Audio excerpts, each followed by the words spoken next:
Welcome to the September edition of Oilfield Network News, where our goals are to eliminate repeat accidents, highlight new technology, and help people in the oil and gas industry network for job opportunities.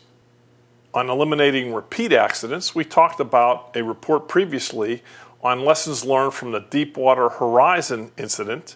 Today, we'll cover another major disaster, the sinking of the Ocean Ranger offshore Newfoundland 15 February 1982, when 84 crew members lost their lives.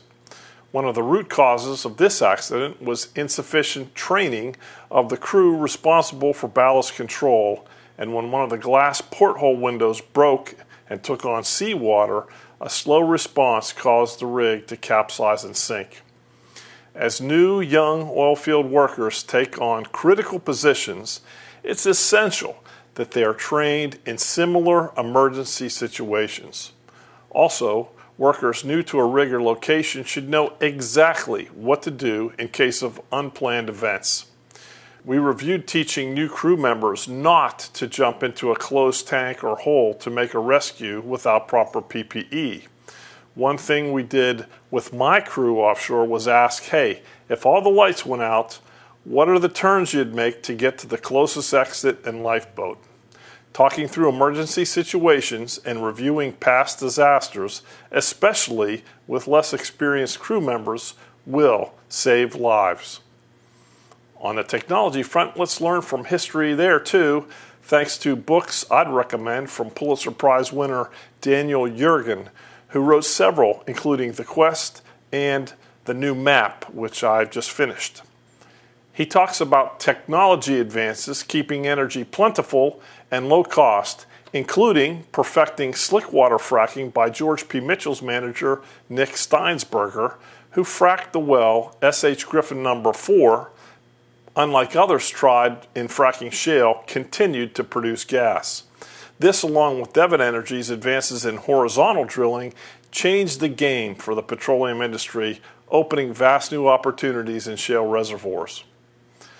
One of the organizations that Oilfield Network News has been helping with job fairs is the Society of Petroleum Engineers, and we were alerted there was an election for their board of directors right now underway. We were contacted by the three petition candidates. One of their common goals was to have elections for every board seat opening, and we interviewed Marco Thiel, one of the three petition candidates. Our viewers asked for additional information on the board-selected candidates, so we reached out, and our LinkedIn requests were accepted for all three of the other board-selected candidates. Robert Martinez agreed to an interview. The following are a few short excerpts from that interview.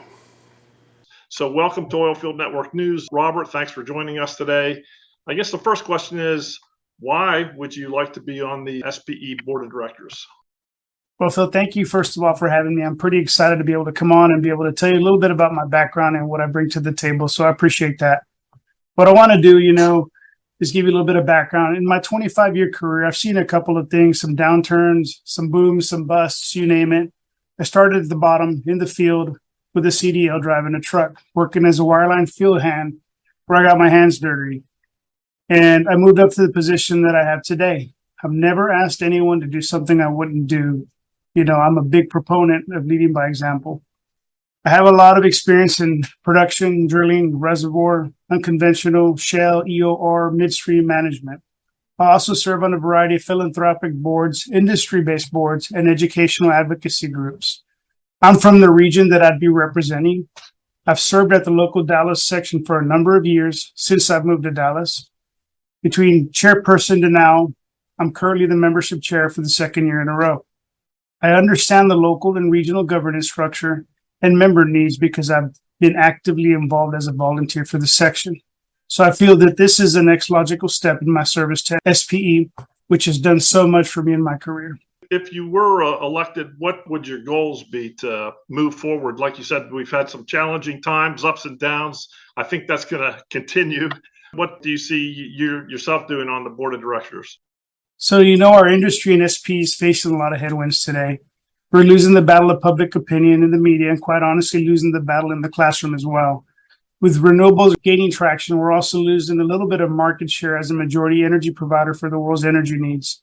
We've got to remind students that there's a place for petroleum engineering in this world. That's a big one. The youth is the lifeblood of our organization. Do you know that in the Dallas section where I'm a membership chair now, 60% of our members are over the age of 55? So that tells me that maybe in 5 years, we'll lose half our demographic to retirement. We observed that about 3 years ago, and that's continuing today. We also need to continue to attract young professionals and sharp minds into petroleum engineering. Technology companies are caught up in many cases to oil and gas salaries. We need to invest in our youth, and how to do that is you offer internships and mentorship opportunities. We can do that at the section level. We can have company champions to help facilitate those things. These are some of the most important conversations that we need to have. So we are a divided membership right now. Some people are looking to stay the course and dig in, and some people want to see the energy transition and ESG goals reflected in SPE. Even the term energy transition isn't well defined. But we have to remember that the oil and gas world doesn't just revolve around North America. My goal is to gather as much information as possible, bring minds that are much smarter than I am to study this transition and to make recommendations. How do we do this? Engineers need to do what engineers do. They gather data, make recommendations, carry it out, go back, gathering data, analyze it again, and make sure that we're in the right place. You interact. You have an open door policy, things of that nature. So you're about improving communications and getting everyone in the loop on what's happening in the decision making. Correct. Transparency, right? The election concludes on September 11th. Get out there, vote, and make your voices heard. If you have any questions, feel free to reach out to me anytime. Thank you so much. I'd like to note that every interview and discussion with all the candidates were positive and forward-looking, with nothing but respect for the opposition. These are all volunteer positions with great responsibility to lead and direct the SPE organization. If you are an SPE professional member, my suggestion is to get involved, contact or link in with the candidates, and help your organization by providing your input. Finally, in networking opportunities, we'd like to remind everyone that the OEC Gala is coming up on September 17, 2022. Here's their website and a link for more information. I was told that tickets are still available.